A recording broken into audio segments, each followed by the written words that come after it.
మన ప్రభువును రక్షకుడైన యేసుక్రీస్తు నామంలో మీ అందరికీ నా శుభములు ఆశీర్వాదాలు తెలియజేస్తూ ఉన్నాను. మీ మధ్య వాక్య పరిచయ కొరకు దేవుడు నాకు సమయాన్ని, ఈ దినాన్ని తన అనాది ప్రణాళికలో ఏర్పాటు చేసినందుకు ఆ దేవదేవునికి నేను కృతజ్ఞుడిని. అలాగే మీ మధ్య వాక్య పరిచయం చేయడానికి పరిశుద్ధరావు గారు సత్యమణి నన్ను మొదటిగా ఆహ్వానించారు. వారికి అలాగే దేవుని సేవకులు ఎవరైనా ప్రభుదాస్ గారికి,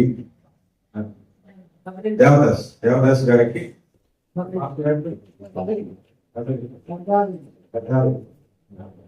పాస్టర్ దగారి గారికి కూడా నా హృదయపూర్వమైన వందనాలు చెల్లిస్తూ ఉన్నాను.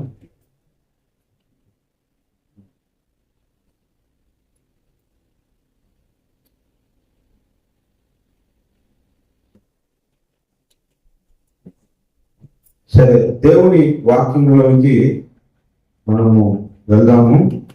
శ్రద్ధగా మీరు దేవుని వాక్యాన్ని వినాలని నేను చాలా ఆశిస్తూ ఉన్నాను. మీ బైబిల్ గ్రంథంలో నుంచి సామెతల గ్రంథము 27వ అధ్యాయము, సామెతల గ్రంథము 27వ అధ్యాయము 18వ వచనాన్ని మనం చదువుకున్నాం. మనకి పోటీ ముందు ఒకరు అంశూరపు చెట్టును పెంచువాడు దాని ఫలమును చాలు. ఆ ఒక్క మాట మీదే మనము వాక్యాన్ని ధ్యానం చేద్దాము. చదవబడిన వాక్య భాగం నిమిత్తం చిన్న ప్రార్థన. ప్రేమ కలిగిన మా ప్రియమైన పరలోకపు తండ్రి, సర్వశక్తిమంతుడా, జీవాధిపతి యేసుదేవ, మీకు వందనాలు, స్తోత్రాలు, స్తుతులు చెల్లిస్తూ ఉన్నాము. చదవబడిన వాక్య భాగంలో నుంచి నాతో మాట్లాడమని, నన్ను దర్శించమని యేసు క్రీస్తు వారి శ్రేష్టమైన నామమున ప్రార్థిస్తున్నాము మా ప్రియమైన పరలోకపు తండ్రి. ఆమేన్.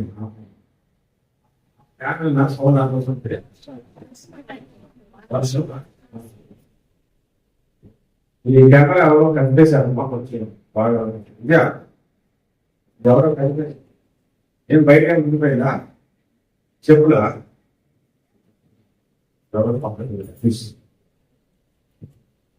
అందుకు కొంచెం జాగ్రత్తగా దేవుని వాక్యాన్ని మనము వెళ్ళాము.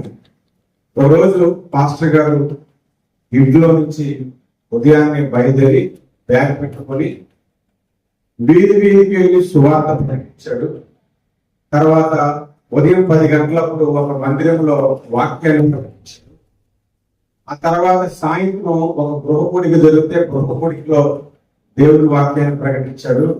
ఆ తర్వాత సాయంత్రం ఒక బహిరంగ సభ పెడితే సభలో కూడా దేవుడి వాక్యాన్ని ప్రకటించి రాత్రి 12 గంటలప్పుడు ఇంటికి వెళ్ళి తన ఫోన్ని ఛార్జింగ్ లో పెట్టి బెడ్ దగ్గరికి వెళ్ళి పడుకున్నాడు. ఇలా పడుకోగానే ఉదయం నుండి స్వార్థ పనిలో ఈ ప్రార్థన ఉన్నాడు కదా, బాగా అలిసిపోయాడు పాస్టర్ గారు. అలిసిపోయి అలాగ పడుకోగానే నిద్ర వచ్చేసింది. మంచి నిద్రలోనికి వెళ్తున్నప్పుడు అప్పుడు ఫోన్ ఏమో అంత దూరంలో ఇంటి దగ్గర ఛార్జింగ్ పెట్టు రింగ్ అవుతుంటే పాస్టర్ గారు తన మనసులో ఒక మాట అనుకున్నాడు, ఇప్పుడు ఏముందిలే ఉదయం ఆన్సర్ చేద్దాము, ఇప్పుడు నిద్ర వస్తుంది, నేను లేవలేను అనుకుని పడుకున్నాను. ఆ ఫోన్ కొంతమంది ఎట్లాంటి వాళ్ళంటే కంటిన్యూగా చేస్తూనే ఉంటారు. అవతలకి ఏ ఇబ్బంది ఉందో తీయలేదు, కొంచెం ప్యాక్ చేద్దాం ఉండదు. కొంతమంది డోర్ కొట్టినప్పుడు మీరు చూడండి, వాళ్ళు ఎలా కొడతారు సార్, కొడుతూనే ఉంటారు, వచ్చి కొట్టి కొద్దిసేపు ఆగుదాం ఉండదు. ఆయన ఏం చేస్తున్నాడంటే కంటిన్యూగా ఫోన్ చేస్తాడు. మళ్ళీ పాస్టర్ గారు అనుకున్నాడు రేపు పొద్దున చేద్దామని రెండోసారి కూడా అనుకొని మళ్ళా రెండోసారి కూడా నిద్రలోకి వెళ్తున్నప్పుడు మూడోసారి ఇంకో అవుతుంది ఫోన్. పాస్టర్ గారు కనిపించింది, ఎవరికో అర్జెంట్ అయ్యి ఉంటుంది, లేకపోతే ఇన్నిసార్లు ఫోన్ చేయరు, సంథింగ్ ఇంపార్టెంట్, నేను వెళ్ళి ఆన్సర్ చేయాలి, మళ్ళా నేను ఫోన్ తీయలేదని బాధపడాల్సి వస్తుందని ఓపిక తెచ్చుకొని కాస్త పల్లెదు నిలుపుకుంటూ దగ్గరికి వెళ్ళి ఫోన్ తీస్తే అవతల వ్యక్తి చాలా కూల్గా ప్రైజ్ గారు బాగున్నారు అన్నాడు. అన్న తర్వాత బాగున్నానయ్యా ఏంటి విషయం అంటే, అయ్యగారు నాకు మీ వాక్యం వినాలని చాలా ఆశగా ఉంది అయ్యగారు, కొద్దిసేపు వాక్యం చెప్తారా? ఇప్పుడు రాత్రి 12-1 గంట సమయం ఫోన్లో వాక్యం పెట్టానంటున్నాడు. అనగానే పాస్టర్ గారికి ఒక్కసారిగా నిద్రమో వదిలేసి మా చర్చి విశ్వాసి ఈ టైంలో వాక్యము వినటానికి ఎంత ఆసక్తి చూపెడుతున్నాడా అని చాలా సంతోషం అనిపించి నాకు ఇప్పుడే బైబిల్ తెస్తాను వాళ్ళకే లైన్లో ఉండని చెప్పి బైబిల్ కిటికీ దగ్గర ఫోన్ పెట్టుకొని ఆయన వాక్యం చెప్పడానికి ముందు ఒక ప్రశ్న అడిగాడు. ఈ సమయంలో నీకు వాక్యం వినాలని ఎందుకు అనిపించింది అని అడిగాడు పాస్టర్ గారు. అంటే అప్పుడు ఆ బాబు చెప్తున్నాడు, అయ్యా మీరు మధ్యాహ్నం ఉదయం సభలో మీరు వాక్యం చెప్పినప్పుడు నాకు బాగా నిద్ర వచ్చింది, నాకు ఇందాక నుంచి నిద్ర రాకలేదు, ఇప్పుడు మీ చేత వాక్యం చెప్పుకుంటే నిద్రపోదామని ఫోన్ చేశాను. అది కొంతమందికి వాక్యం చెప్తే మనకి నుంచి నిద్ర అవుతుంది, హాయిగా నిద్రపోదాం.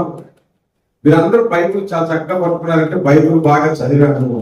ఒక ఆయన దేవుడు వాక్యం వింటూ తూలి కింద పడి చచ్చిపోయాడు. ఎవరైనా మేడగది నుంచే పడ్డాడు. ఎవరైనా పేరు ఐదుకు కింద పడి చచ్చిపోయాడు. అప్పుడు పౌలు ఏం చేశాడు? వెళ్ళి బ్రతికించాడు. పౌలుకి చచ్చిపోయిన వెళ్ళి బ్రతికించే వరం ఉంది. నాకు ఆ వరం లేదు, తర్వాత తీసుకు. కాబట్టి ఎవ్వరు కూడా నిద్రపోకుండా దేవుని వాక్యాన్ని మీరు వినాలి.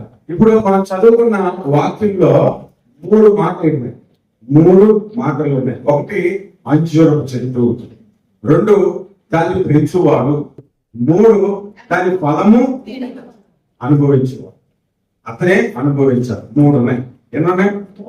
3 విషయాలు ఉన్నాయి. 3 విషయాల్లో మీరు బాగా గమనించండి. ఒక విషయానికి 1 గంట నేను మెసేజ్ చెప్తాను, 2వ విషయానికి 1 గంట, 3వ విషయానికి ఇంకొక గంట. మొత్తం 3 గంటల్లో మనం ఈ సభను ముగించుకొని ఇంటికి వెళ్ళిపోదాం. దేవునికి స్తోత్రం. హల్లెలూయా. 3 గంటలు. ఎక్కువ సమయం ఎప్పుడు కూడా వాక్యం చెప్పండి. 3 గంటలే అంతే నా సమయం. 3 గంటల్లో నా వాక్యాన్ని నేను ముగించేస్తాను. మొదటి ఒక అంజూరపు చెట్టును గురించి మనం ధ్యానం చేద్దాం. అంజూరపు చెట్టు భక్తులకు సాదృశ్యము. ఎవరికి సాదృశ్యము? భక్తులకు సాదృశ్యము. అంజూరపు చెట్టు ఇశ్రాయేలులకు సాదృశ్యము. అంజూరపు చెట్టు క్రైస్తవులకు సాదృశ్యము. అంటే అంజూరపు చెట్టు అంటే ఎవరంటే మనమే అంజూరపు చెట్టుగా బైబిల్లో పోల్చబడింది. హల్లెలూయా, హల్లెలూయా. కాబట్టి అంజూరపు చెట్టుకి కొన్ని లక్షణాలు ఉంటాయి. ఆ లక్షణాలు మన ఆధ్యాత్మిక జీవితంలో కూడా ఉండాలి. మన ఆధ్యాత్మిక జీవితంలో కూడా ఆ అంజూరపు చెట్టు యొక్క లక్షణాలు మనకు ఉండాలి.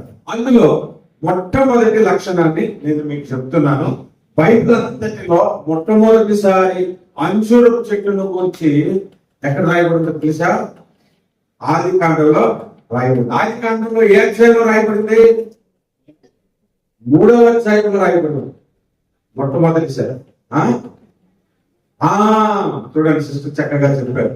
అక్కడ ఏంటంటే వారు పాపము చేసిన తర్వాత వారు దిగంబరులై ఉన్నారంట. అప్పుడు వారు అంజూరపు ఆకులతో కచ్చడములను చేసుకుని, అంటే డ్రెస్ కుట్టుకున్నారన్నమాట. అంజూరపు ఆకులతో వారు డ్రెస్ కుట్టుకున్నారు. ఇక్కడ అంజూరపు చెట్టు యొక్క ఆకుల నుండి మనం ఏం నేర్చుకోవచ్చు అని అంటే, చాలా మంది పాస్టర్లు ఒక పాయింట్ చెప్తారు, అది సత్యమే, అది నిజమే.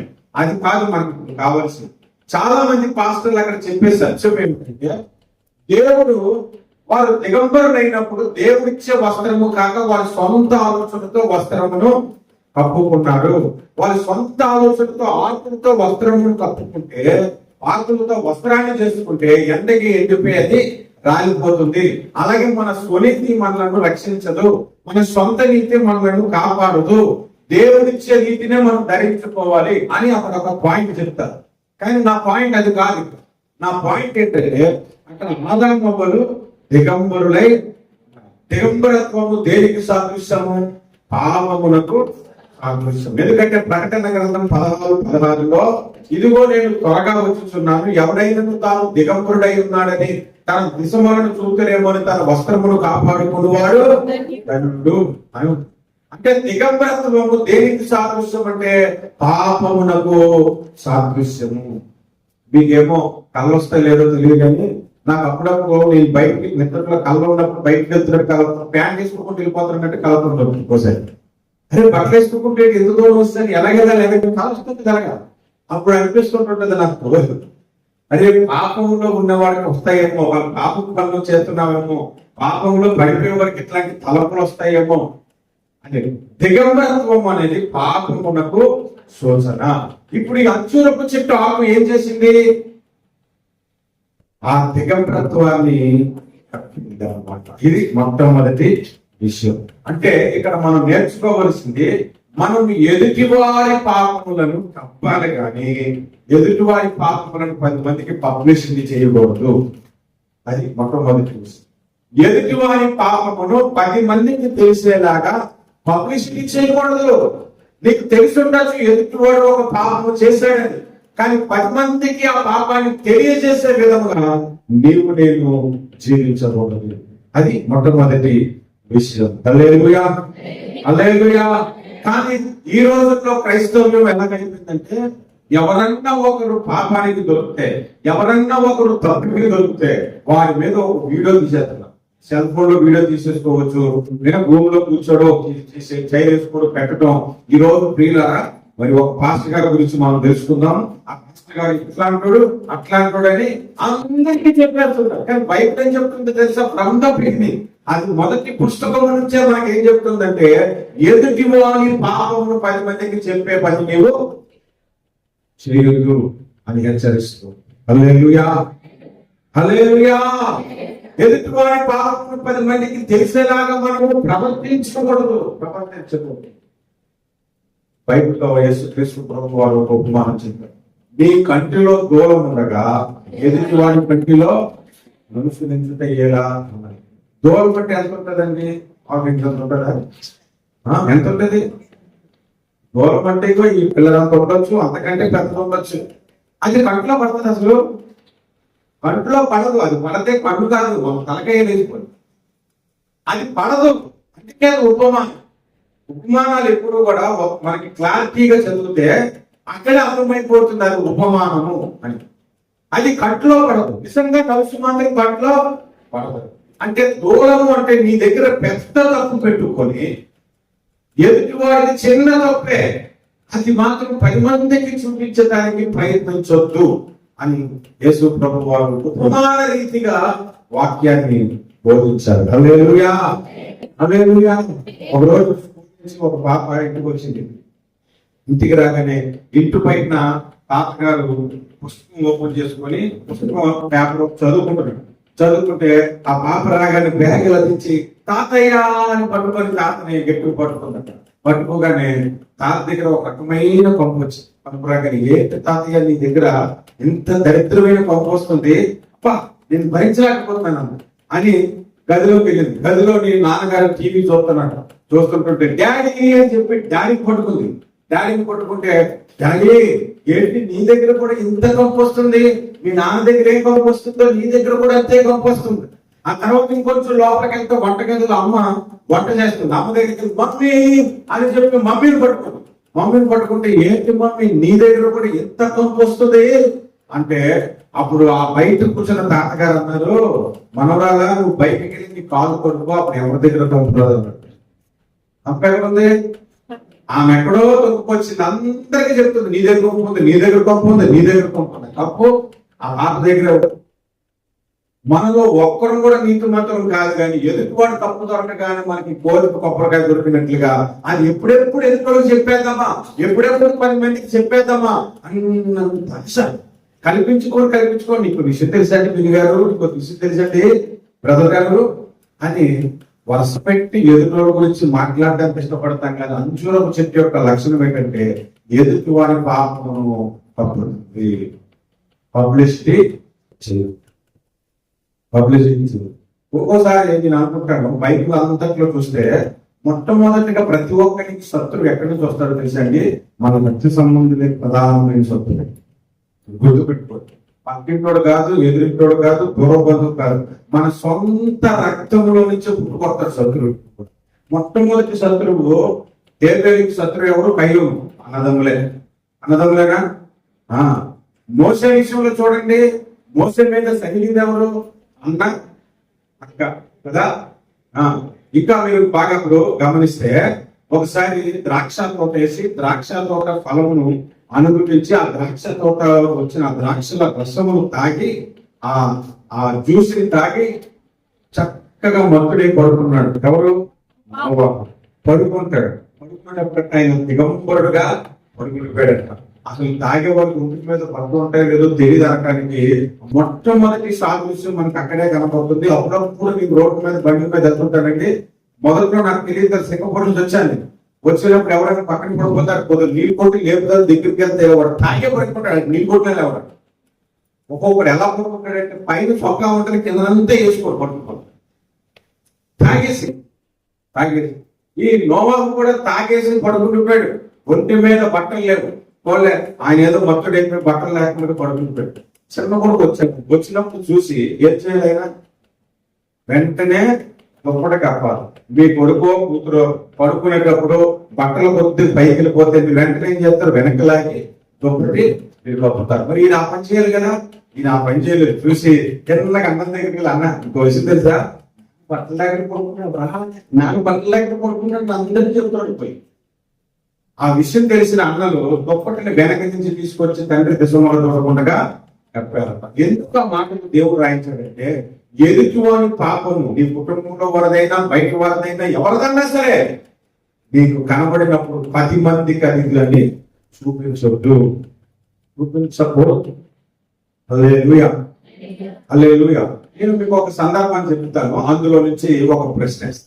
ఆ ప్రశ్నకు మీరు సమాధానం ఈజీగా చెప్పగలుగుతారు, ఎందుకంటే నా మెసేజ్ మీకు అర్థమవుతుంది కదా.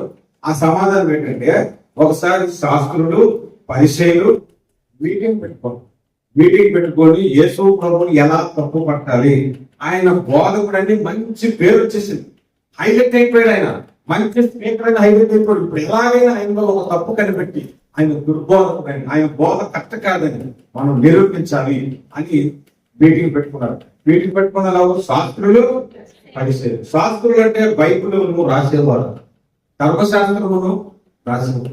ధర్మశాస్త్రాన్ని రాసేవాళ్ళంటే అది బైబిల్ గురించి మంచి జ్ఞానం ఉంటుందో ఉండదు, ఉంటది. పరిచయులు అంటే వారు కూడా ఇందులో అదొక తెగ. వాళ్ళు ఆచారాల విషయంలో చాలా దిట్ట, అసలు కరెక్ట్ గా పాటించడానికి ప్రయత్నించేవారు పరిచయులు. మరి ఎలా పట్టుకుందామంటే, ఇప్పుడు ఈ శాస్త్రంలో ఒకడు సలహా ఇచ్చాడు. ఏమనిచ్చాడంటే, వ్యభిచారం మందు పట్టబడిన ఒక స్త్రీని పట్టుకోండి, వ్యభిచారం మందు పట్టబడిందని చెప్పి ఆమెను తీసుకుని యేసు ప్రభు ముందు నిలబెడదాం. అయ్యా, ఈమె వ్యభిచారం మందు దొరికిందని చెబుదాం. వ్యభిచారం మందు పట్టబడిన వాడు ఈయన శాస్త్రి కదా, బైబిల్ బాగా ఎరిగినవాడు కదా, ధర్మశాస్త్రం ఎరిగినవాడు కదా. అందులో ఏమని రాయబడి ఉంది? వ్యభిచారం ముందు పట్టబడిన వాడిని రాళ్ళని కొట్టి చంపమని ఉండేది మనం అడుగుదాం. అప్పుడు ఆయన ఖచ్చితంగా అవును ఉంది, మీరు అలాగే చేయండి అయితే అని అంటాడు. అప్పుడు మనం ఇంకొక ప్రశ్న వేస్తాం, ఏంటంటే నరహత్య చేయకూడదని కూడా ఉంది కదా అని 2 ప్రశ్నలు అడుగుతాం.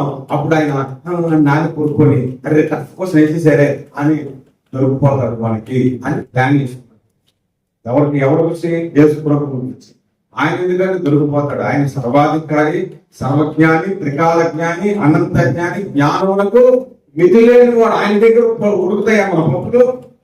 ఇదంతా ప్లాన్ చేసుకొని ఒక వ్యభిచారం ముందు ఒక స్త్రీని పట్టుకొని వెళ్ళాడు. నాకు అది చదివినప్పుడల్లా మొట్టమొదటి వచ్చే డౌట్ ఏంటో తెలుసండి, ఆ వ్యభిచారం చేసిన మగవాడిని ఎందుకు వదిలేశారు?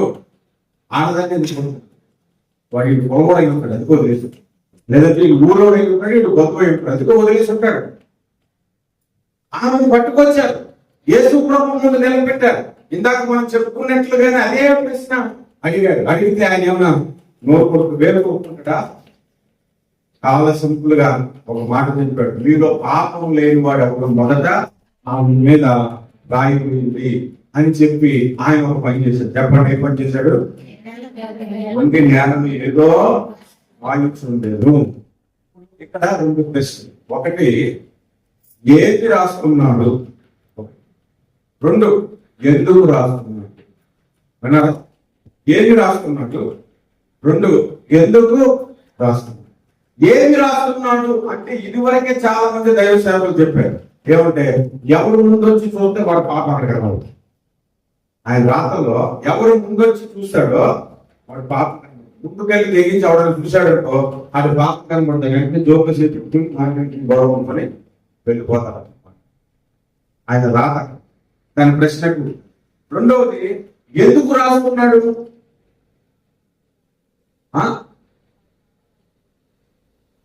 ఎందుకు రాస్తున్నాడు నోటితో చెప్పచ్చు కదా. ఖచ్చితంగా యేసు ప్రభుకి వాళ్ళందరినీ ఏర్పాటు చేసుకొచ్చారు. లేడర్ తెలుసారా, లేడర్ నువ్వే కదలరా నీ సంగతి చెప్పరా నేను అని ఆయన పాపం చెప్పాడు. ఏమవుతుంది? పరుగు. అవునా? అంటే యేసు ప్రభు ఇక్కడ ఏం చేస్తున్నాడో తెలుసా? ఎదుటి వారి పాపమును పబ్లిసిటీ చేయట్లేదు, వారి పాపం ఒకటే కనపడింది రాసి పెట్టాడన్నమాట. ఇదే లక్షణం చెప్పండి. ఎదుటి వారి పాపమును కప్పే లక్షణమే కానీ 10 మందికి చూపించేది కాదు. మత్తయి సువార్త 1వ అధ్యాయం 19వ వచనంలో మీరు చదివితే అక్కడ యోసేపును నీతిమంతుడు ఉన్నాడు. ఆయన ఏం చేస్తున్నాడు? ఆమెను అవమానపరచడం వల్ల రహస్యముగా ఆమెను ఎవరామె మరియ ఈయనకి పెళ్లి సంబంధం మాట్లాడుకున్నారు. నిశ్చితార్థం అయిపోయింది, ఇంకా పెళ్లి అవ్వలేదు. నిశ్చితార్థం అయిపోయిన తర్వాత అప్పుడు దేవుడు ఆమెను దర్శించి నీవు గర్భం ధరించి కుమారుని కంటావు అని అన్నాడు. అప్పుడు ఆమె కూడా దానికి ఎందుకు ఒబేయంటే దేవుడి కార్యం నా భర్త వదిలేస్తాడేమో పట్టించుకోలేదు. పెళ్లి చేసుకోవాల్సిందన్నయ్యా నాకెందుకని అనలేదు. దేవుడు పని జరగటానికి నిన్నదైనా భరిస్తాను, అవమానమైన భరిస్తాను అనుకుంటే ఆమె ఒబేయింది. ఇంకా విషయము ఆ ఇంట్లో తెలిసిన తర్వాత ముందు ఆ ఇంట్లో ఆ ఇంట్లో పక్కింట్లో చెప్పిన కదా ఇంత ఊరంతా తిరిగి యోసేపులో పడగానే అప్పుడు యోసేపు ఏం చేయాలి చెప్పండి? తిన్నగా వచ్చి ఏమమ్మా ఏంటి సంగతి, నాతో నిశ్చితార్థం చేసుకొని నీ కలుపు వచ్చిందాడు కదా, ఏంటి సంగతి, రాకు బయటికి, 10 మంది ముందు నేను కలిగేస్తా, 10 మంది ముందు నీ సంగతి చేస్తా అని అన్నాడా? ఆమెను అవమానపరచడం అవ్వలేదంట. ఎందుకంటే అక్కడే రాయకూడదు ఆ వచనంలో ఆయన నీతిమంతుడై ఉండి. నీతిమంతుడి యొక్క లక్షణము ఎదుటి వారి పాపమును 10 మందికి చెప్పడు. నీతిమంతుడైన యేసయ్య ఎవరి పాపమును వాడికే తెలియజేశాడు కానీ 10 మందికి చెప్పడు. అది మనం నేర్చుకోవలసిన మొదటి విషయం. హల్లెలూయా, హల్లెలూయా. మలేషియాలో నాకు తెలిసిన ఒక పాస్టర్ గారు, ఆయన ఒక ఘోరమైన పాపంలో పడిపోయి ఆ పాపం ఏంటో చెప్పాడు. చెప్పిన తర్వాత దాని నుంచి విడుదల పొందాడు. పశ్చాత్తాపడ్డాడు. ఇప్పుడు ఏ పాపంలో పడిపోయాడో చెప్పొచ్చు కదా సార్, నన్ను అడగండి, నేను చెప్పను. ఆయన పాపం చేశాడంటే ఆయనకు తెలుసు. ఆ పాపం నుంచి తప్పింపబడి పశ్చాత్తాపడి విడుదల పొంది గత 10 ఏళ్ళుగా సేవ కూడా చేసుకుంటున్నాడు. 10 ఏళ్ళుగా సేవ చేసుకుంటున్నా కూడా ఆయన మనసాక్షికి అప్పుడప్పుడు ఆ పాపం గుర్తుకొస్తే బాధ కలిగేది అనమాట. దేవుడు ఆ విషయంలో నన్ను క్షమించాడా లేదా అనే అనుమానం ఉండిపోయింది. అయితే ఇండోనేషియాలో ఒక ప్రాడక్ట్ ఉంది, ఒక లేడీ ఉంది. ఆమె ఎదుటి వాడి గురించి ఏదైనా సరే ఒక 10 నిమిషాలు ప్రార్థన చేస్తే, మీ గురించి ప్రార్థన చేస్తే మీ చరిత్ర అంతా చెప్పేస్తుంది అన్నమాట. మీ సమస్య ఏంటో కూడా చెప్పేస్తుంది. అంత ఆత్మబోధురాలు. ఆమె దగ్గరికి ఆ పాస్టర్ గారిని తీసుకొని వెళ్ళిన తర్వాత ఈ పాస్టర్ గారు ఆమెను అడిగారు, అమ్మా నేను 10 ఏళ్ల కిందట పాపం చేశాను, ఆ తర్వాత ఆ పాపం నుంచి విడుదల పొందాడు, దేవుడు అని క్షమించాడనే నేను అనుకుంటున్నాను, క్షమించాడో లేదో ఒక్కసారి ప్రార్థన చేసి ప్రభువుడు అని అంటే ఆమె మోకరించి ప్రార్థన చేసి, ఎంత ప్రార్థన చేస్తున్నా ఒక్క మాట కూడా దేవుడు చెప్పట్లేదు. ఎవరి గురించి ప్రార్థించినా దేవుడు చెప్తున్నాడు కానీ ఆమె గురించి ఆయన గురించి ఎంత ప్రార్థన చేసినా కూడా దేవుడు జవాబు. అప్పుడు ఆయన దగ్గరకు వచ్చి ఆమె చెప్పింది, నేను ప్రార్థన చేశానయ్యా నీ గురించి, దేవుడు నాకేం చెప్పట్లేదు అని చెప్పిందట. లేదమ్మా ఇంకొకసారి ప్రార్థన చేయు, ప్రభు చెప్తాడు. ప్రభు చెప్పకపోవడం పెట్టి తప్పు చేసింది నేను, అది నాకు తెలుసు, ఆ విషయం దేవుడికి కూడా తెలుస్తుంది కదా, మీరు అడగండి, ప్రభు నన్ను క్షమించాడో లేదు అడగండి అని అంటే ఆమె మళ్ళా వెళ్ళి ప్రార్థన చేసింది. ప్రార్థన చేసేటప్పుడు దేవుడు అన్నాడంట, ఆయన పాపం చేసే విధానికి నేను ఎప్పుడో మర్చిపోయాడు, ఇంకా మర్చిపోలేదు. దేవుడు ఎప్పుడో మర్చిపోయాడు. మనం మాత్రం దాన్నే గుర్తు తెచ్చుకుంటాం. మనం ఎట్లా అంటే ఎదుటోడు పాపం తప్పకాలోంచి 10 ఏళ్ల కింద మనం బయటికి తీసి ఎదుటోడికి చెప్పేది అది అంజూరపు చెట్టు యొక్క లక్షణం కాదు. అంజూరపు చెట్టు యొక్క లక్షణం ఏంటంటే ఎదుటి వాని పాపము తప్పులు. హల్లెలూయా. ఇది అంజూరపు చెట్టును గురించి మొట్టమొదటి విషయం. రెండవ విషయం చెప్తాం అంజూరపు చెట్టు యొక్క లక్షణం. రెండవ విషయం న్యాయాధిపతుల గ్రంథము 9వ అధ్యాయము 9, 10 వచనాలు మనం చూస్తే న్యాయాధిపతులు మమ్మల్ని ఏలుమని ఒలీవ చెట్టును అడిగారు. 10వ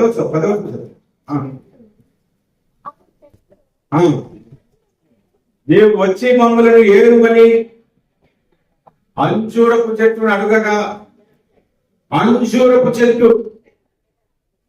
చెట్ల మీద రాసునై ఉండి ఇటువంటి ఊపుటకు నా మాధుర్యము నా మంచి ఫలములను నేను ఇయ్యక మానుదనా. ఇక్కడ చూడండి, చెట్లన్నీ మీటింగ్ పెట్టుకున్నాయి. చెట్లన్నీ నిజంగా చెట్లు కాదు, మనుషులే పెట్టుకుని మొట్టమొదట అంజూరు ఒలివ చెట్టు దగ్గరికి వెళ్ళి అడిగారు, మాకు రాజుగా ఉంటావా వద్దని. తర్వాత ద్రాక్ష చెట్టుని అడిగారు, తర్వాత అంజూరపు చెట్టును కూడా అడిగారు. అడిగితే అంజూరపు చెట్టు ఏం చెప్పిందో మన టాపిక్ అదే కాక తన గురించి చదువుతున్నాం. అంజూరపు చెట్టు ఏమంది? నేను నా మాధుర్యమును నా మంచి ఫలములను నేను ఇయ్యక మాని నేను రాజునై ఉండుటకు ఇటువంటి ఊటకు వచ్చేదనా. అంటే అంజూరపు చెట్టు యొక్క రెండో లక్షణం ఏంటో తెలుసా? రాజుగా ఉంటే అధికారం వచ్చినా, అధికారం పోస్ట్ వచ్చినా, లీడర్ గా ఉండే పోస్ట్ వచ్చినా నాకు అంతట దానికి నేను అర్హుని కాను అని తగ్గించుకుంటున్నా అన్నమాట. అది రెండవ లక్షణం ఏంటి? తగ్గింపు లక్షణము అంజూరపు చెట్టు. ఇప్పుడు మీద ఎవరికైనా పిలిచి ఈ ఊర్లో ఎమ్మెల్యేగా పోటీ చేయడానికి ఫ్రీగా టికెట్ ఎత్తాను ఏం చేస్తారు? అమ్మో దేవుడు ఆశీర్వదించాడు, వెంటనే సాక్ష్యాలు చెప్పేసి మనం వెంటనే తీసేసుకుంటాం. అసలు దేవుడిని అందులోకి వెళ్తే నేను దైవికంగా బాగుంటానా లేదా, నా ఆధ్యాత్మిక ఇంకేమవుతుందని అందులో. ఇప్పుడు కొంతమంది పాస్టర్లు ఏంటంటే రాజకీయ పార్టీ పెట్టడానికి బయలుదేరారు, కొంతమంది పాస్టర్లు ఏంటంటే ఎమ్మెల్యేలు అయిపోవడానికి బయలుదేరారు, కొంతమంది సంఘ నాయకులు ఏంటంటే పెద్ద పెద్ద పోస్టులకే ట్రై చేస్తున్నారు. దేవుడు అందులో నడిపిస్తాడా లేదా అంటే ఆలోచన చేయండి. క్రైస్తవులు రాజకీయాల్లోకి వెళ్ళొద్దని అనట్లేదు, వెళ్ళొచ్చు, కానీ నీ కెపాసిటీ ఎంత వరకు ఉండాలో అంతవరకు ఉండాలి. నీ దగ్గర నుంచి దేవునికి ఎటువంటి మహిమ రావాలో అటువంటి మహిమ రావాలి. నీ దగ్గర నుంచి దేవునికి ఎంత కీర్తి రావాలో అది రావాలి. కానీ అదాపేసి వెతికేస్తాను అనుకునే లక్షణము అంజూరపు చెట్టు యొక్క లక్షణము కాదు, అది తగ్గించుకునే లక్షణం. కొంతమంది ఎంతగా హెచ్చించుకుంటారంటే చర్చిలో స్పీకర్లో వచ్చేసారు, స్పాన్సర్ నేనే వచ్చిన వాళ్ళందరికీ చెప్తాను అది మేమే అని ప్రతి ఒక్కరికి చెప్పుకుంటారు. హెచ్చించుకునే తత్వం ఇది. చెప్పుకోకూడదు 10 మందికి. మనం దేవుడు నీకు ఇస్తే దేవుడి కొరకు నీవు చేసావు. మీకు ఒక విషయం చెప్పనా, క్రైస్తవుడు అంటే తగ్గించుకునేవాడే, కానీ ఎంత తగ్గించుకోవాలి అంతే తగ్గించుకోవాలి. అంతకంటే తక్కువ ఉండకూడదు, అంతకంటే ఎక్కువ ఉండకూడదు. మరీ హెచ్చించుకోకూడదు. హెచ్చించుకోవాల్సిన అవసరం వచ్చినప్పుడు హెచ్చించుకో, మరీ తగ్గించుకోవద్దు. ఎంతవరకు తగ్గుంటారో అంతవరకే ఉంది. ఎందుకంటే బైబిల్ చెప్తుంది, మీరు చూడండి, రోమీయులకు రాసిన పత్రిక 12వ అధ్యాయము చూడండి. రోమీయులకు రాసిన పత్రిక 12వ అధ్యాయము 2వ వచనం అనుకుంటా, ఆ తర్వాత వచనం. తను తాను ఎంచుకున్న దానికంటే ఎక్కువగా ఎంచుకోనక. చూడండి అక్కడ ఏముంది? తను తాను అంటే నువ్వు ఎంతవరకు హెచ్చించుకో అంతవరకు, అంతకంటే ఎక్కువ హెచ్చించేసుకోవద్దు, అంతకంటే తక్కువ. కొంతమంది మైక్ పట్టుకొని మరి ఆ ఊర్లో వచ్చేసాను, ఈ ఊళ్ళు ఇచ్చేసాను, నేనే గోపుని, నాకు గోపు ఎవరు లేడు, మరి నేనేమో నా సంగతి మీకు తెలుసా అని చెప్పుకుంటారు. మరి కొంతమంది తగ్గించుకోవాలరా బాబు అంటే మరీ ఘోరంగా తగ్గించుకుంటారు. ఎలా తగ్గించుకుంటారు? బాబా నేను మట్టి పురుగుని, పేడ పురుగుని, పందిని, కుక్కని అని మరీ ఘోరంగా తగ్గించుకో. నువ్వు అలా కాకూడదు. ఎంత హెచ్చించుకోవాలో అంతే హెచ్చించుకోవాలి. ఎంతవరకు నీవు ఉండాలో అంతవరకే నీవు ఉండాలి. అది అంజూరపు చెట్టు మనకి నేర్పిస్తున్న పాఠం. తమిళనాడులో ఒక పాస్టర్ గారు 150 సంఘాలు పెట్టారు. ఇంత గొప్ప సంగతి కదండి. 150 సంఘాలు పెట్టిన తర్వాత ఒక్కొక్క సంఘం 500 మంది, 600 మంది, 700 మంది వస్తారు. ఆ 150 సంఘాలకు ఈయన దగ్గర 200 మంది పాస్టర్లు. ఆ 200 మంది పాస్టర్లకు ఈయన లేడు. ఈయన ఎక్కడైనా పబ్లిక్ లో సభలో పెడితే దాదాపు 1,00,000 మంది వచ్చి కూర్చునేవాడు. 1,00,000 మంది వచ్చి కూర్చునేవాడు. ఒక రోజు ఒక రాజకీయ నాయకుడు ఈ ఫాలోయింగ్ చూసి ఆయన పిలిచి ఎమ్మెల్యే చెప్తా ఉన్నాడు, పాస్టర్ గారు, అయ్యా మీ 1,00,000 ఓట్లు మా పార్టీకి పడితే మీరు ఎమ్మెల్యేగా నిలవబడండి అని అనగానే ఆ పాస్టర్ గారు మొక్కలు పెరిగిపోయింది. నాకు ఫోన్ చేసి భార్యకి ఫోన్ చేశాడు, ఈ రోజు మనకు ఒక గుడ్ న్యూస్ ఉంది, మన ఇంటికి వచ్చిన తర్వాత మనం చక్కగా వండుకొని తినాలి, దేవుడు నా పరిచయం చూసి ఆశీర్వదించాడు, నాకు ఎమ్మెల్యేగా గెలిపించారు అని భార్యకి చెప్పాడు. మనకు సంతోషంగా చెప్తే భార్య అంది, సరేనండి మీరు ఇంటికి వచ్చేసరికి మీరు వండుకొని తినండి, మీరు మా అమ్మాయిని గెలుపుకోవాలన్నారు. అదేంటి అంత మాట ఉంటే, నువ్వు సేవకుడు అని పెళ్లి చేసుకున్నాను, నువ్వు రాజకీయాలకు వెళ్తాను, ఎమ్మెల్యేగా ఉంటానంటే నాకు వద్దు. అసలు ఎమ్మెల్యే కంటే కూడా, ఎంపీ కంటే కూడా, ప్రైమ్ మినిస్టర్ కంటే కూడా ఉన్నతమైన ఉద్యోగము నీది, సేవ ఉద్యోగము. దాని బదులు తక్కువ దానికి వస్తానంటే ఏంటి? అప్పుడు భాస్కర్ నిజమే కదా, నేను దేవుని సేవకుని, నాకున్న స్థితి అందరికంటే గొప్పది. హల్లెలూయా, హల్లెలూయా. ఈ భూమి మీద ఉన్నతమైన ఉద్యోగం ఏంటో తెలుసా? దేవుని సేవకులది. ఎందుకంటే మా సేవ ఇంత ఎంత పడుతుందో మాట, ఒక్కోసారి 1 రూపాయలు పడవచ్చు, ఒకసారి 100 రూపాయలు పడవచ్చు, ఒక్కోసారి 30,000 రూపాయలు పడవచ్చు. మాకు ఎంత ఉండదు, మీకు టెన్షన్ ఉండదు, మాకు ఇంత టెన్షన్ ఉండదు. దేవునికి స్తోత్రం. మాకు ఎంత ఉండదు. మాకుండే గౌరవం ఎటువంటిదంటే, మా గవర్నమెంటే పరలోక గవర్నమెంట్ నుంచి వచ్చిన పిలుపుది అదే ఉద్యోగం. దేవునికి స్తోత్రం. అంతకంటే గొప్ప దేవుడు ఉంటుందండి. బిల్లీ గ్రామ్ గారిని అమెరికా దేశంలో పిలిచి అమెరికాకి ప్రెసిడెంట్ గా ఉండమని చెప్తే, ఆయన పుట్టిన పార్టీ అంతటికి ఒక ప్రెసిడెంట్ గారంట. మీలో ఎమ్మెల్యేలు ఎంతమంది ఉన్నారు, ఎంపీలు ఎంతమంది ఉన్నారు అని కొంతమంది చేతులు ఎత్తారు. ఎత్తిన తర్వాత మీలో ఎంపీగా ఉన్నవాడు కార్పొరేటర్ గా పోటీ చేస్తారు కాబట్టి మీరు చేస్తారంటే, ఎందుకు చేస్తారంటే ఎంపీ గొప్ప కదా. కార్పొరేటర్ ఒక వార్డుకి సంబంధించిన, ఎంపీ అంటే ఒక జిల్లాకి సంపాదించాడు. నేనెందుకు తగ్గుతాను? మరి నేనెందుకు తగ్గాలి? విశ్వచక్రవర్తి కుమారుడు నేను, విశ్వచక్రవర్తి సేవకుడు నేను. ఆ పురాలు అమెరికా ప్రెసిడెంట్ గా నన్ను పెడతానంటే నేనెందుకు వస్తాను? చిన్న ఉద్యోగం దీనికంటే అన్నారు. హల్లెలూయా. అంటే మనం ఎంత హెచ్చించుకోవాలో అంత హెచ్చించుకోవాలి, ఎంత తగ్గించుకోవాలో అంతే తగ్గించుకోవాలి. అంతకు మించి వెళ్ళిపోకూడదు. ఇది 2వ పాఠం మనకు నేర్పిస్తుంది. మొట్టమొదటి పాఠం ఏం నేర్పించింది? ఎదుటివాని పాపమును పబ్లిసిటీ చేయదు. 2వది ఎంత హెచ్చించుకోవాలో అంతే హెచ్చించుకో, ఎంత తగ్గించుకోవాలో అంతే తగ్గించుకో. అంటే లిమిట్ లో ఉండటం నేర్చుకోమని ఈ అంజూరపు చెట్టు మనకి నేర్పిస్తుంది. 3వ పాఠం ఏంటో తెలుసండి. ఆ అంజూరపు చెట్టు ఇందాక చదివిన వచ్చినమే న్యాయాధిపతుల గ్రంథం 9:10లోనే, నేను ఇటు అటు ఊగుటకు వచ్చేదనా. ఇటు అటువంటి అర్థం ఏంటో తెలుసా? బైబిల్ ప్రకారంగా నేను చెప్తాను, మీరు చూడండి. ఇటు అటు ఊగే పనులు, ఇటు అటు తిరిగే పనులు, మొట్టమొదటిగా అది సాతాను యొక్క బుద్ధి. యోబు గ్రంథం 1వ అధ్యాయము 6వ వచనంలో మనకు దేవదూతలు యెహోవా సన్నిధిని కూడుకుని ఒక దినము వచ్చినప్పుడు, అప్పుడు యెహోవా సాతాను అడిగినంత, నేను ఎక్కడి నుంచి వచ్చావంటే, నేను భూమి మీద ఇటు అటు తిరుగుతూ వచ్చానన్నాడంటే. ఎవరు బుద్ధి? సాతాను బుద్ధి. సాతానికి బుద్ధి ఇటు అటు తిరుగుతున్నప్పుడు. ఎందుకు తిరుగుతారని నాకు డౌట్ వచ్చింది. సార్ వస్తే ప్రకటన గ్రంథము 12వ అధ్యాయంలో ఆన్సర్ దొరికింది. ఏంటంటే, మన రాత్రి పగలు మన సహోదరుల మీద నేరం మోపువాడని. అంటే వాడు ఏం చేస్తాడు? వాడు తిరిగి ఆ సహోదరు ఏం తప్పు చేసింది, ఈ సహోదరుడు ఏం తప్పు చేశాడు అని మొత్తం లిస్ట్ రాసుకొని తిన్నగా దేవదూతలు మీటింగ్ అయితే అక్కడికి వచ్చి, ఇదిగో ఆ భక్తుడు ఈ తప్పు చేశాడు, ఈ సేవకుడు ఈ తప్పు చేశాడు, ఆ భక్తులు ఈ తప్పు చేసింది, రాష్ట్ర పద్ధతికైనా ఊరంతా తిప్పి జరుగుతుంది అని చెప్పడానికి వెళ్తాడు. దేవుడు అన్నాడు, వాళ్ళందరి సంగతి ఏమో యోగ సంగతి చూసావా, ఎంత నీతిమంతుడు, ఎంత న్యాయంగా ఉన్నాడని మాట్లాడుతున్నాడు అనమాట. అంటే ఇక్కడ మనం నేర్చుకోవాల్సిన మొట్టమొదటి విషయం ఏంటో తెలిసి, ఇటు వరకు తిరగటం అంటే అది సాతాను బుద్ధి.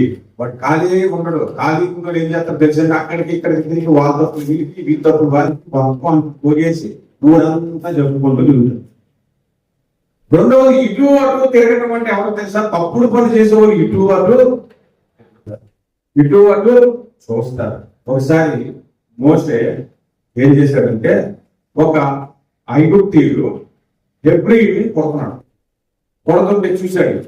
చూసి ఎవడో నువ్వు హెబ్రీయుని కొడతావా అని చెప్పి ఐగుప్తుడికి ఒక బుద్ధి పుట్టాడు. మోసే ఎట్లాంటి మంచి బలవంతుడు, ఒక బుద్ధిగా చెప్పాడు. వెంటనే అప్పుడు ఎటో చూశాడు, ఎవరు లేరని కానీ గోయించి కప్పించాడు. కప్పెట్టేసి మసలు హాయిగా తాళ కట్టేసుకొని తిరుగుతున్నాడు మోసే. ఆ రెండో రోజు ఏం జరిగిందంటే ఇద్దరు హెబ్రీని కొట్టుకుంటున్నారు. అప్పుడు అక్కడికి ఏం మాట్లాడుతుంది సార్, హెబ్రీనివే నువ్వే మనం కొట్టుకోవడం మనం మీరు తినాలి నాలుగు తినాలని తీసుకుంటున్నారు ఇద్దరు. మనం కొట్టుకోకూడదంటే అందులో హెబ్రీలో కూడా అంటాడు, నేను ఐగుప్తుని కొట్టి చంపినట్టు చెప్పాలనుకుంటున్నాను. బాబు నేను అడుగుపెట్టి చూసినా జరిగి చూసుకోలేదు, ఒకడు ఆల్రెడీ చేశాడు. ఐగుప్తుని చంపినట్టు చంపేద్దావా అనగానే ఇంకా మోసకి అర్థమైపోయింది, అందరికి తెలిసిపోయినా చెప్పి మొత్తం దేశంలో వదిలి పారిపోయించాను. అంటే పాయింట్ నేను ఎందుకు చెప్తున్నాను, ఇటు అటు చూసే బుద్ధి ఎవరిది? తప్పుడు పనులు చేసేవాళ్ళది. కొంతమంది చూస్తారు, పని చూసేది ఎవరు చూడండి తప్పు చూపుతారు. తప్పుడు పనులు చేసేవాళ్ళదే. నేను అన్ని కుటుంబంలో నుంచి యేసు ప్రభుని నమ్ముకున్నాను. సంక్రాంతి పండగప్పుడు మా మేనమామలందరినీ పిలిచి మా అమ్మ మా నాన్న పిలిచి వంటలే చేసుకుందాం అనుకున్నాను. అది 30 ఏళ్ల కింద స్టోరీ చెప్తున్నాడు. 30 ఏళ్ల కింద స్టోరీ. అప్పుడు మా ఇంట్లో పంప్ స్టవ్ ఉండేది, గ్యాస్ స్టవ్ కాదు. పంప్ స్టవ్ అంటే తెలుసు కదా, కొట్టి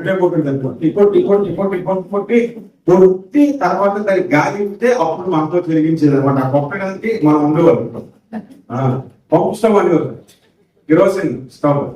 అలాంటి స్టవ్ పెట్టుకుని ఎంతకాలం జబ్బతో వచ్చేస్తున్న ఒక గ్యాస్ స్టవ్ కొనమంటే కొనట్లేదు నాన్న అని చెప్పి అప్పు చేసి గ్యాస్ స్టవ్ కొనేసి సంక్రాంతి తెల్లవారి సంక్రాంతి పండుగ వంటలు చేసుకోవడానికి రాత్రి 1 గంట వరకు ఈ పిండి పిసి కలిపెట్టుకున్నారు. తెల్లవారితే గాలి వేసుకున్నాం, నూనెలు వేసుకున్నాం, అది వేసుకుని ఇది వేసుకున్నారు. 1 గంటప్పుడు వాళ్ళు 1 గంటప్పుడు ఎన్ని పాటలు పాడుకుంటూ బంధువులంతా చక్కగా ఆ వంటకాలన్నీ చేసుకుంటున్నారు కదా. ఇంటి బయట దూరణ కూర్చొని అటు ఇటు చూసుకుంటూ ఉన్నాను. అక్కడ వచ్చాడు, అక్కడ గెట్టవాళ్ళు చూశాను. వాడు ఈ వీధి శివ ఒకసారి చదువుతున్నాడు, ఆ చివరికి వెళ్తున్నాడు. ఆ వీధి శివ ఒకసారి చదువుతున్నాడు. వాటితో పాటు ఒక కుక్క ఉంది. ఆ కుక్క ఇలా తిరుగుతుంటాడు కదా, ఇటు తిరుగుతున్నాడు. అంటే ఇటు అటు తిరుగుతూ ఉన్నాడు. అలా అటు ఇటు తిరిగేసరికి అంతసేపు నేను గమనించాను కదా, దాని ఫేస్ నాకు గుర్తుంది. తర్వాత 1 గంటప్పుడు మా ఇంట్లో అందరూ పడుకున్నారు, నేను కూడా వెళ్ళి పడుకుంటాడు.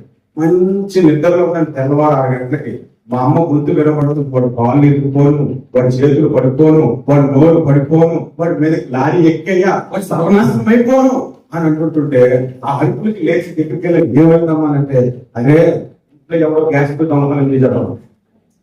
అది ఇంకా స్టార్ట్ చేయలేదు, కొత్త గ్యాస్ స్టవ్ లేదు, సిలిండర్ లేదు. ఇక పోనీలేమో కొత్త కొనుక్కుందని దాని కోసం ఇంక ఏం చేస్తాం, ఎడుతాం ఏంటి పండగ పూట నా పక్కలు ఈ పక్కలు అంటే ఈరోజు కూడా చేతి మీ ఇంట్లో కూడా గ్యాస్ స్టవ్ పోయిందా, మీ ఇంట్లో కూడా పోయిందంటే మా ఇంటి కాదు, మా వీధిలో 20 మంది దగ్గర పోయింది గ్యాస్ స్టవ్ స్టవ్. అది సిలిండర్ కావాలంటారు. ఈలో ఒక పోలీస్ స్టేషన్ కంప్లైంట్ ఇచ్చారు, పోలీస్ దాన్ని ఇచ్చారు ఎంక్వైరీ చేయడానికి. రాత్రి ఎవరైనా అనుమానాస్పదంగా చూసారంటే చూసినట్టు ఇచ్చాను. ఎలా చూసామంటే వాడు ఇటు అటు తిరుగుతాడు. అప్పుడే దొంగని కానీ పెద్ద పట్టుకు దొంగ రానమాట. వాడు ఇటు అటు తిరుగుతున్నాడు అంటేనే దొంగ. తప్పుడు పనులు చేసేవాడే ఇటు అటు తిరగడం అంటే మీకు ఇంకొక పాయింట్ చెప్తాను చూడండి. యోగ గ్రంథం 23:11 యోగ గ్రంథం 23:11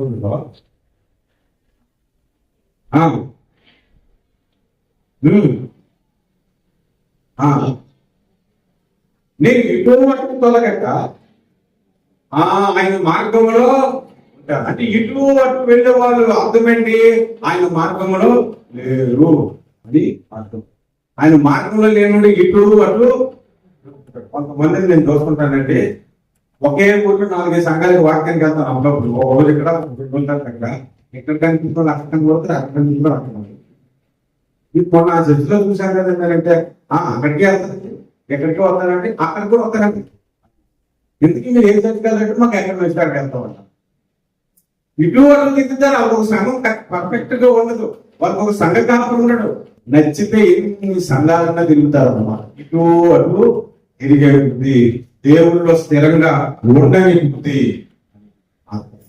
మీరు గమనించుకుంటే ఆదికాండం 8వ అధ్యాయంలో నీళ్ళు ఇంకిపోయాయో లేదో అని నోవాహు చాలా నమ్మకంతో మొదట కాకిని పంపించాడు. ఆ కాకి బయటకు వచ్చింది 8-7లో.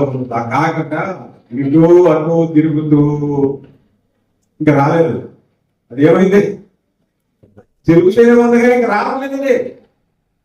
ఏ వాటిలో నుంచి వచ్చినా వాటిని మర్చిపోయింది, ఆ వాటిలో నేను పెంచిన వాటిని ఆయన మర్చిపోయింది. ఇక బయటకు వచ్చి ఇటు అటు తిరుగుతూనే కొంతమంది కాకి బ్రతుకు అన్నమాట. ఎక్కడికి చెందరు, ఇటు అటు తిరుగుతూనే ఉంటారు. ఇది కూడా తప్పు. నమ్మకంగా లేకపోవడం ఉంటుంది. నమ్మకంగా లేని వాడు ఇటు అటు తిరుగుతాడు. అదే నోవాహు పావురాన్ని పంపిస్తే బయటికి వెళ్ళి ఒలివ కాపు తుంచుకొని తీసుకొని వచ్చింది. ఇంకా నీళ్ళు ఇంకపోలేదని ఒక భావమును తెలియజేసి హల్లెలూయా హల్లెలూయా. ఎఫెసీ పత్రిక 4వ అధ్యాయము 14 వచనంలో చూస్తే, మీరు పసిపిల్లలై ఉండి గాలి కొట్టుకొని పోవు కల్పింపబడిన ప్రతి బోధకు తిరగొద్దు అన్నాడు. అక్కడ ఏముందో చూడండి, గాలి ఇటు కొట్టుకొని పోవద్దు. ఇటు అటు కొట్టుకొని పోయేవాడు అంటే అర్థం ఏంటి? గాలికి కొట్టుకొని పోయేవాడు. ఆ గాలి ఏంటో తెలుసండి, దుర్బోధలు, పనికి మారిన బోధలు. ఆ ఏం బోధలు అక్కడ రాశాడు? కల్పింపబడిన బోధలు. ఆ బోధలకు ఇటు అటు మీరు కొట్టుకొని పోవద్దు. అలా కొట్టుకొని పోయేవాడు పసిపిల్లలోడు అంట. పసిపిల్లలోడు. చిన్నప్పుడు మా అమ్మ నాకు కూలి పంపించినప్పుడు కానీ, బయట ఆడుకోవడానికి వెళ్ళినప్పుడు కానీ, నాన్న ఎవరైనా నీ దగ్గరికి వచ్చి లడ్డు ఇచ్చి తిను అంటే తిరిగే లడ్డులో విషం పెట్టి నేను చంపేసి బిస్కెట్లు 10 ఇచ్చేస్తారట అంటే ఎవరైనా తెలిసిన వాళ్ళకి ఇచ్చినా కూడా తినేవారు కాదు. ఇప్పుడు ఎంత వయసు వచ్చాక నాన్న ఎవరైనా లడ్డు ఇస్తే తినొద్దని అంటారా? చిన్నపిల్లలకైతే చెప్తారు. భక్తిలో ఎదగిన వారికైతే అటు ఇటు తిరగండి, ఒక దగ్గర నుండి వాక్యాన్ని నేర్చుకోని చెప్పాలి. భక్తిలో ఎదుగుతున్న వాడు అనుకో, వాడికి చెప్పవలసిన, ఎందుకంటే వాడు ఎదగాలి. మీరు అటు ఇటు తిరుగుతున్నారు. కల్పింపబడిన ప్రతి బోధకు అన్నింటికి తలకాయ ఊపిడుతున్నారు. అయ్యగారు ఎంత బాగా చెప్పారో, అబ్బా అయ్యగారు ఎంత బాగా నవ్వించారో, అబ్బా అయ్యగారు ఎంత బాగా కిందలో పెట్టాడో. ఈ రోజు ప్రసంగాలు అంటే తెలుసు, బాగా నవ్వించేంత మంచి ప్రసంగం, లేదంటే పెద్ద పెద్ద క్యాక్లు వచ్చి చెప్తున్నాను అంటే పెద్ద ప్రసంగం. అందులో సత్యం ఎంత, వాస్తవం ఎంత గ్రహించే బుద్ధి ఈనాడు క్రైస్తవ సమాజానికి లేదు. ఒక పాస్టర్ గారు ఇలా బోధ చేస్తున్నారు. ఎలా బోధ చేస్తున్నారు? ఎలా బోధ చేస్తున్నాడంటే, పరిశుద్ధమైనది పందుల ఎదుట వేడి, పరిశుద్ధమైనది అంటే దేవుని వాక్యము అని చెప్పాడు. చాలా బాగుంది రచన. మరి పంది అంటే ఎవరో తెలుసా?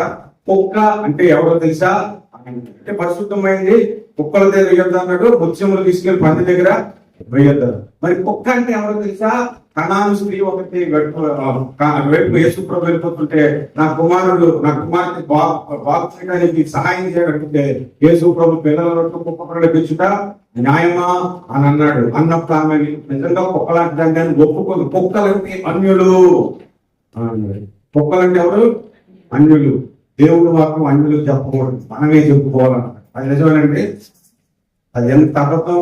ఈ చెబుతున్నాయన ఈయన క్రైస్తవుడు అయితే అయి ఉండొచ్చు. మీరు నానో మీ తాతో అన్యుల్లోంచి రక్షణ పొందిన వాళ్ళే కదా. మరి సువార్త వాక్యం వెళ్ళకపోతే ఎంతమంది రక్షణలోకి వెళ్తారు? మీరు అందరూ యూదులే.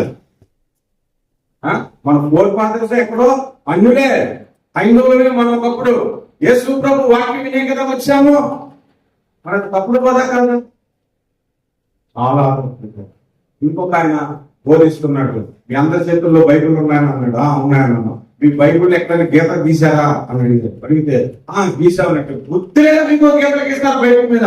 మీ బైబిల్ తీసి చూడండి. దేవుడు ప్రశ్నితో యోహాను సువార్త 1:1 వాక్యం దేవుడే వాక్యం, దేవుడి మీద గీతలు గీస్తారు మీకు అని పట్టుకొని శివాన్ని పెట్టేది. అందరికీ పెట్టేది. వాక్యం అంతా విన్న తర్వాత ఆశ్చర్యం అనిపించింది. ఆయన బైబిల్ వాక్యం చెప్పి వెళ్ళిపోతున్నాడు. మన బైబిల్ మత పెట్టి బ్యాగ్లో పెట్టుకుని వెళ్ళిపోతుంటే ఏదో దేవుడిని బ్యాగ్లో పెట్టుకుంటున్నాడు. అంతేనా? బైబిల్ దేవుడా? బైబిల్లో ఉన్న దేవుడు దేవుడా? బైబిల్ దేవుడు కాదు. బైబిల్ని మనం గౌరవించాలి. బైబిల్ మాటలు ఉన్నాయి. ఇప్పుడు బైబిల్ చిరిగిపోయినట్టు దేవుడు చిరిగిపోయినట్ట తెలియదు. బైబిల్లో గీతలు పెట్టకూడదు, అది తప్పు అని చెప్పే దుర్బోధనలు ఉన్నాయి. ఇంకా దుర్బోధన గురించి ఒక్కొక్కటి చెప్పుకుంటే ఉంటాయండి, చాలా ఉంటాయి. ఇలాంటి దుర్బోధకులు ఈనాడు యూట్యూబ్ ఛానల్లో, ఫేస్బుక్ లో అధికంగా ఉన్నారు. మీరు ఇటు అటు కొట్టుకొని ఒక స్థిరపుగా ఉండే అంచూరపు చెట్టు వలె మనం ఉండాలి. హల్లెలూయా. మూడవ విషయం, ఎన్ని విషయాలు చెప్పాను అంచూరపు చెట్టు గురించి. మొట్టమొదటిది, ఎదుటివాని పాపాన్ని 10 మందికి పబ్లిసిటీ చేయదు. రెండవది, తగ్గించుకుంటాను. ఎంత తగ్గించుకోవాలంతా, ఎంత హెచ్చించుకోవాలో అంతే హెచ్చించుకుంటారు. మూడవది, ఇటు తిరిగే తప్పుడు బుద్ధి లేదు, పాప బుద్ధి లేదు, సాతాను బుద్ధి లేదు, స్థిరమైన బుద్ధి ఉంది. స్థిరమైన బుద్ధి ఉన్నది. హల్లెలూయా, హల్లెలూయా. ఇంకొక విషయాన్ని మనం చూద్దాం. మొదటి రాజుల గ్రంథము 4వ అధ్యాయము 25వ వచనం మనం చూస్తే, ఆ దినములలో ప్రజలు నెమ్మది కలిగి అంజూరపు చెట్లు క్రిందను, ద్రాక్ష చెట్లు క్రిందను విశ్రమించేవారట. చదవలేదు ఇంకా? మొదటి రాజుల గ్రంథం 4:25.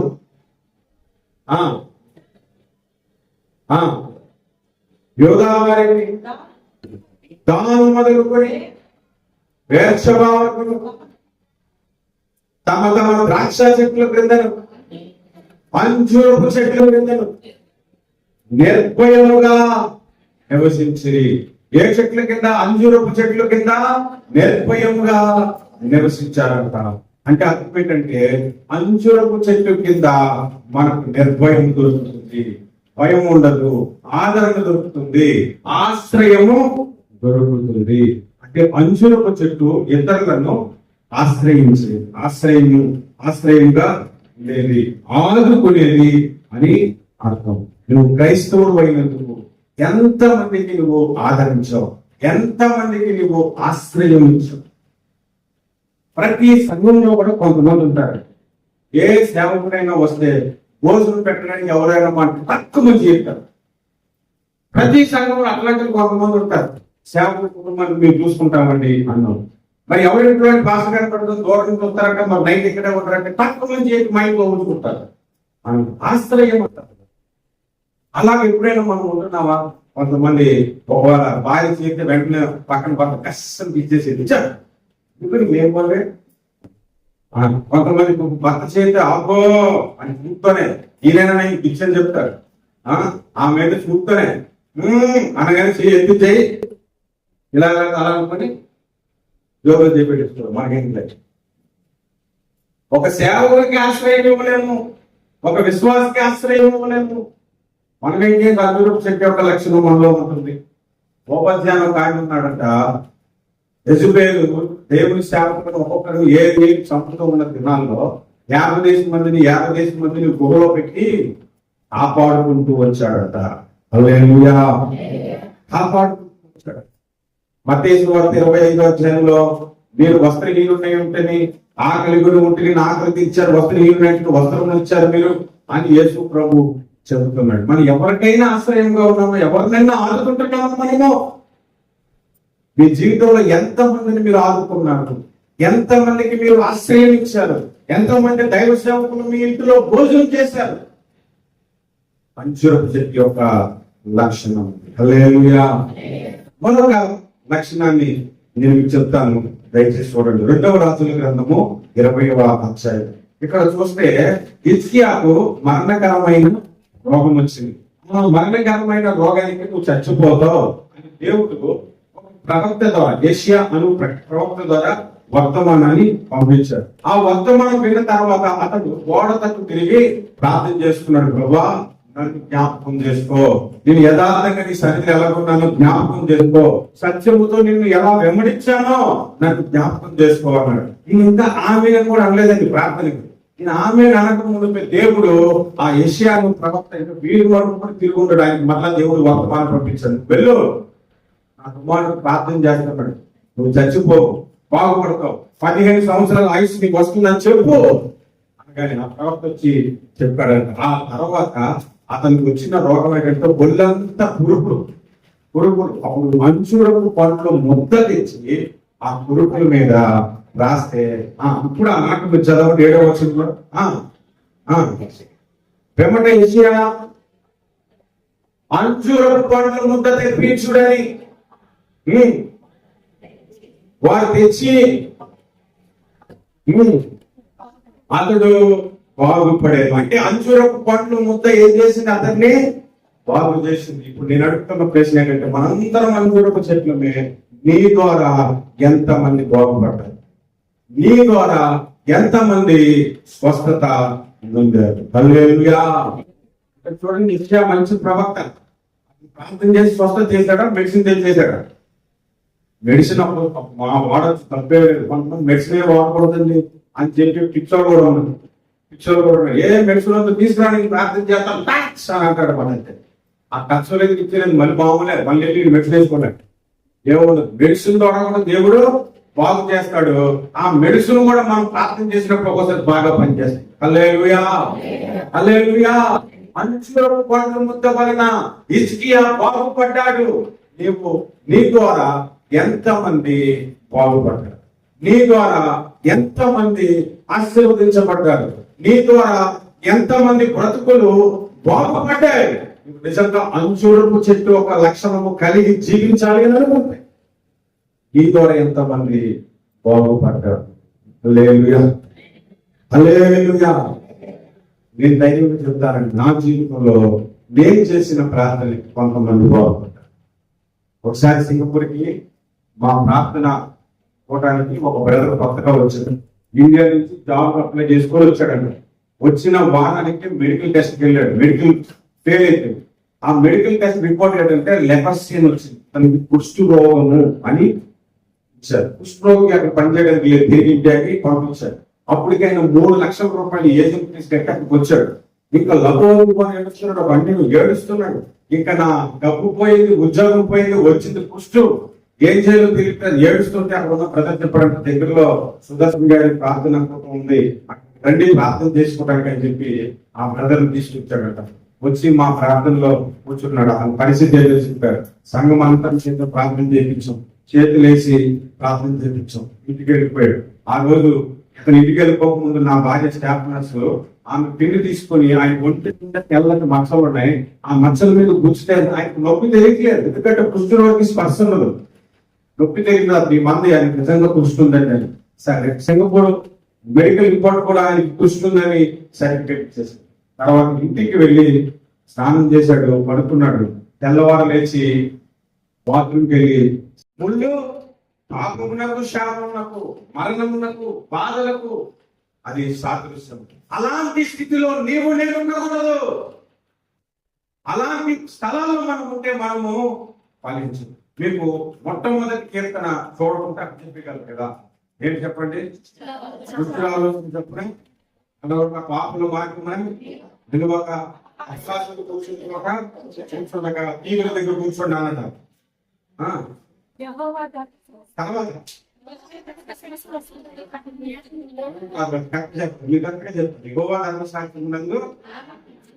ఆనందించు దివారాత్రములు, యెహోవా ధర్మశాస్త్రమందు మీరు ఆనందించు. దివారాత్రము ధ్యానించడానికి ముందు అవసరం ఇది చెప్పాడు మొదటి వచనం అనంటే, నాకు బైబిల్ చదవడానికి టైం లేదని అనద్దు. ఎందుకనంటే దుష్టులు ఆలోచించినప్పుడు నువ్వు నడిచినంత కాలం బైబిల్ చదవు, పాపుల మార్గంలో నువ్వు నిలిచినంత కాలం చదవు, అపహాసం కూర్చుంటే నువ్వు ఉంటే నీకు బోల్డ్ టైం దొరుకుతుంది. అప్పుడు యెహోవా ధర్మశాస్త్రమునందు ఆనందించాలి. చదివితే ఆనందం కాదు, ముందే ఆనందించాలి. కొంతమంది అనుకుంటారు ఆ గ్రంథం చదివితే ఆనందం వస్తుంది అనుకుంటారు. కాదు, ఆ గ్రంథం చదవడానికే నువ్వు ఆనందించినప్పుడు ఆ గ్రంథం కరెక్ట్ గా చదవగలరు. నేను మా స్కూల్లో ఎగ్జామ్స్ వచ్చేటప్పుడు చిన్నప్పుడు మా టీచర్, మా మాస్టర్ గారు ఏమడిగారంటే, అరే తల్లు మరి ఎగ్జామ్స్ వస్తున్నాయి కదా, మీలో ఎవరా బాగా కష్టపడి చదువుతున్నారు చేతులు ఎత్తుంటే, చదివినా చదవకుండా అందరూ చేతులు కష్టపడి చదువుతున్నారంటే కష్టపడే చదువుతున్నాను అందరూ చేతులు ఎత్తాం. అదే కష్టపడి చదువుతున్నారా అని అంటే అందరూ కష్టపడే చదువుతున్నాను. కష్టపడి చదివినాడు ఒక్కడు కూడా పాస్ అవ్వడం చెప్పాడు. అందరూ ఆశ్చర్యం, అదే కష్టపడి చదువుతుంది కదా పాస్ అవుతుంది, అదే కదా అందరూ చెప్తారు. అప్పుడు మా మాస్టర్ గారు ఏం చెప్పారు తెలుసా? కష్టపడి చదివితే పాస్ అవ్వదు, ఇష్టపడి చదివితే పాస్ అవుతుంది. హల్లెలూయా, బైబుల్ కష్టపడి చదవకండి, ఇష్టపడి చదవండి. ధర్మశాస్త్రం ఆనందించి అప్పుడు చదవండి. ఈ గ్రంథం దేవుడు నా చేతిలో పెట్టాడని ఆనందించి మురిసిపోయి అప్పుడు దాన్ని చదవండి. మీ ముందు బిర్యానీ పెట్టినప్పుడు, మీ ముందు గోంగూర పచ్చడి వేసి అన్నం పెట్టినప్పుడు, మీకు నచ్చిన స్వీట్స్ పెట్టినప్పుడు దాన్ని చూసి కొంత కదా ముందు చూడగానే మీకు ఆనందం వస్తుంది. అప్పుడు దాన్ని ఉత్సాహంగా తింటారు కదా. బైబిల్ చూడగానే చదవాలి అన్న ఆనందము మీకు రావాలి. అప్పుడు గ్రంథాన్ని చదవాలి. అలా చదివితే మీరు ఫలిస్తారు. హల్లెలూయా, హల్లెలూయా. అలాంటి చదువు ఎక్కడ దొరుకుతుంది? దేవుడి వాక్యం ఎక్కడ దొరుకుతుంది? అలాంటి స్థలాలు మీరు ఉంటే మీరు ఫలిస్తారు. కానీ ముళ్ళ పొదల దగ్గర ఉంటే, ముళ్ళు గుండె దగ్గర ఉంటే, పాపము దగ్గర ఉంటే, మరొకము దగ్గర ఉంటే మీరు ఫలించరు అని ఈ అంజూరపు చెట్టు మనకి నేర్పిస్తుంది. హల్లెలూయా.